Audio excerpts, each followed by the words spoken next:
de repente as chamas tomam conta. Quando os adolescentes começam a sair, há muita fumaça, mas não fogo. A gente vê muito nitidamente no início do filme, a primeira luz que aparece é alguém que acende, não é uma luz oscilante de chama. Acende a luz e o garoto chega na porta.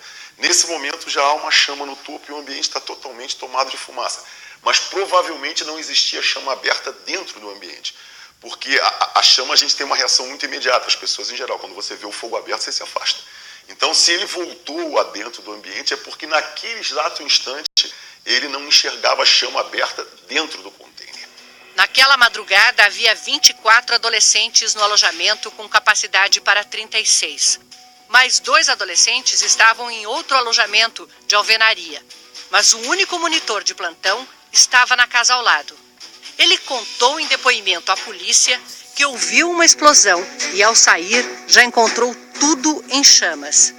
Mas, de acordo com o Conselho Nacional dos Direitos da Criança e do Adolescente, é preciso ter um monitor para cada 10 menores tutelados e que haja uma equipe noturna, acordada e atenta à movimentação.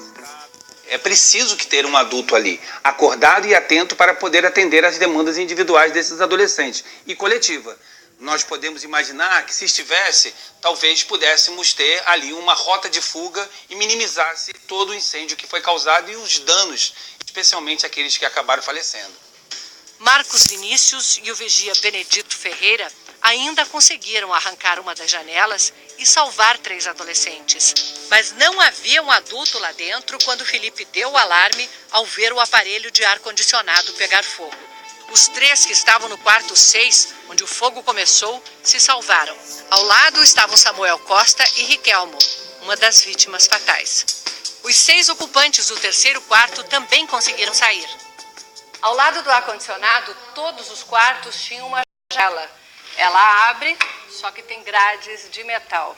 É de alumínio e a gente pode perceber que uma pessoa mais forte consegue até dobrar, até quebrar.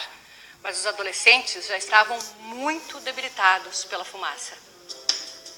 A janela do quarto 3 foi arrancada pelo monitor e o vigia Ferreira. Por ela saíram Cauã, Francisco Diogo e Jonathan, já bastante ferido. No mesmo quarto estavam Átila Paixão e Vitor Isaías, que não conseguiram sair a tempo.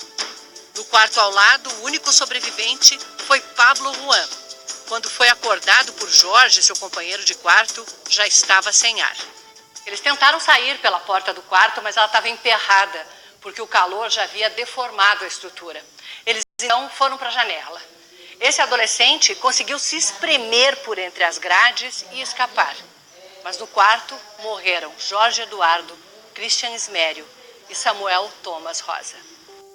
Não se sabe o que aconteceu no último quarto, o mais distante do início do fogo e da porta. Lá todos os ocupantes morreram. Jedson Santos, Bernardo Pizeta, Arthur Vinícius e Pablo Henrique. Em nenhum depoimento há relato de que algum alarme tenha soado. Nós perguntamos ao Corpo de Bombeiros por que, depois de tantas inspeções ao longo de 9 anos, sem que as pendências fossem resolvidas, não interditou o alojamento, que era feito de material inflamável e tóxico, sem saída de emergência e com as janelas fechadas. Por nota, o Corpo de Bombeiros disse que em 2018 foram realizadas 3 vistorias no local. Nessas ocasiões não foram constatados riscos que justificassem legalmente a interdição imediata do espaço. Mas essa, segundo os bombeiros, é realizada com base no projeto de segurança apresentado pelo clube.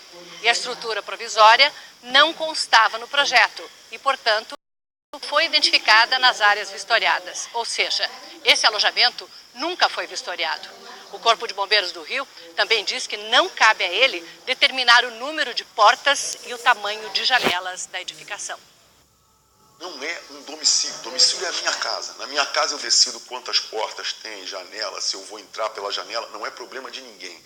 Agora, num ambiente que pertence a uma empresa que abriga terceiros sob regime de contrato e responsabilidade com os pais, é um hotel. A prefeitura diz que no local do alojamento deveria haver um estacionamento e que multou o Flamengo 31 vezes desde outubro de 2017. Mas o diretor executivo do Flamengo ontem mostrou que o alojamento tinha registro do Conselho Municipal dos Direitos da Criança e do Adolescente, emitido em maio do ano passado. A prefeitura diz que o documento não exime o clube de ter as outras certidões, mas não respondeu se fez alguma inspeção no local para ver as condições do alojamento. Uma série de entidades públicas e o próprio Flamengo poderiam ter tomado ações diferentes. E a tragédia poderia ter sido evitada. Não foi. Um final devastador para uma história que se repete com frequência.